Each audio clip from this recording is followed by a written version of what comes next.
весь этот комплекс программ, все сознание, все мышление, все подсознание, которое построено на вот этой вот лжи, на бунте, на сопротивлении, на отрицании, на противопоставлении, на дуальности.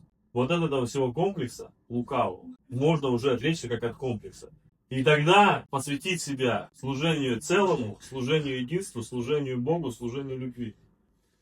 Это не то, что мы все сейчас должны бросить все и отречься от себя ради служения целому. Просто я знаю, насколько это насладительно с той стороны переживается, когда душа готова. Когда человек готов. Когда душа слышит, говорит, да.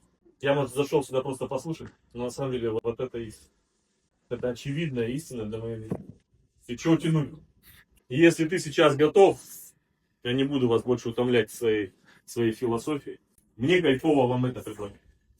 Если ты сейчас готов, внутренне проговорить. Я отрекаюсь от себя ради служения целому.